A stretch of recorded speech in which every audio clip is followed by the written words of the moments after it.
been documenting it all over Snapchat, as well as a few snippets here on Insta story, is that what it's called? Anyways, just to kind of give you a quick overview, so I did the Forever Living Clean 9 detox. So it was a 9-day detox.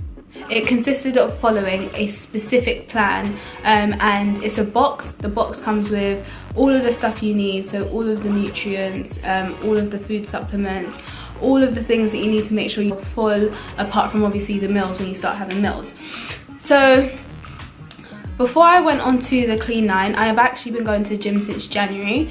So I didn't actually start the Clean 9 until August. So I gave myself about, what, 6, 7, 8 months? Wow, 8 months to actually have, like, do the diet and allow it to kind of understand my body as well, like knowing what I like to eat and what I don't like to eat, and what healthy foods I can incorporate before I go onto the Clean 9 detox, because you have to be so strict when you're on it.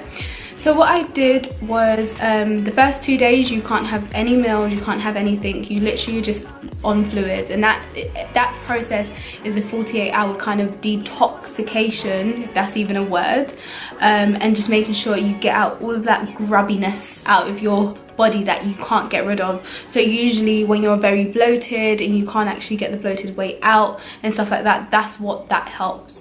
So for the first 2 days you take food supplements, and you also have the aloe vera gel.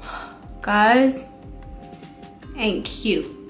The aloe vera gel is actually really disgusting, but it is so good for your face, it's so good for your energy, it's so good for your body, it's so good in just giving you that glow, like that feeling of like, wow, you look healthy, like you look very good, what have you been doing? All of that type of nutrients you get with it. The other things that I did as well was, well, you at lunchtime you get a milkshake. You get 1 milkshake, and that is just basically supposed to fill you up.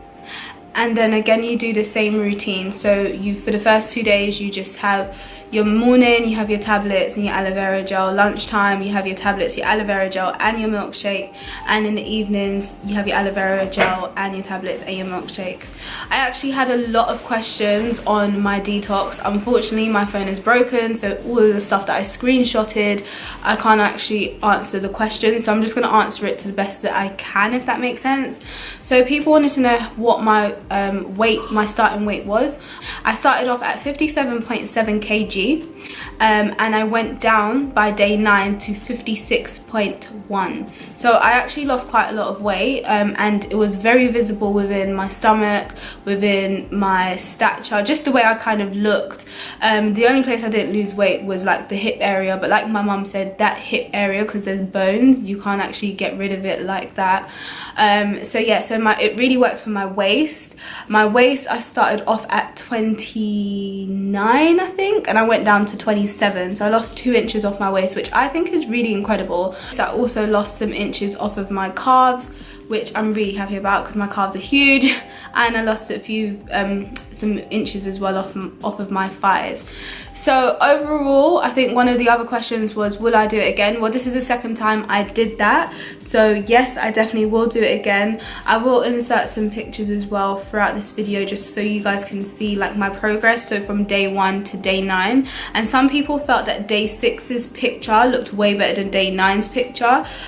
So yeah, your body kind of fluctuates during it, and you just need to make sure you kind of consist with your healthy living once you finish, and I guess that's why it's called forever living. You know, you need to keep that consistency. This is not just kind of like a way out, like you do it, you lose the weight, and you continue with having a healthier lifestyle. So from day 3 to 9 you actually have a milkshake in the morning, a milkshake for lunch, and you have a meal in the evening, but the meal can only be under 600 calories. So what I did is I kind of didn't want to be making different meals every day, so I made like just loads of chicken, and I just watched the seasoning, because coming from an African home, you use a lot of seasoning and you lose a lot of oil. So I just made sure that I minimized my intake when actually seasoning my food, as well as putting oil inside.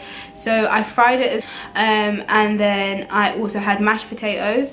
I did want sweet potatoes, but unfortunately I bought red potatoes, which happens to be white inside, so I guess I had normal potatoes, but I would advise probably having red potatoes. And then I just had veg as well, and I just did that from day 3 through to about 7. Then 8 and 9 I ate out, but I asked for my meals to be under 500 calories, just in case, you know, they say it's under 500 and it's not, and it's like 600. So I kind of had that 100 way leeway, if that makes sense. I started on a Tuesday and finished on, I think it was, Wednesday. I started on a Tuesday and finished on a Wednesday. The hardest days for me were the weekends, because I had a shoot and then I had another shoot, so Saturday and Sunday. So I kind of missed a few things out. I would advise not to do that because it doesn't make you feel good, you feel really weak. Day 1 and 2 is the hardest time because you just are constantly feeling like you're hungry, and obviously you're suppressing the hunger, and your mind is constantly letting you know as well that you're actually just having fluids, you're not actually having meals.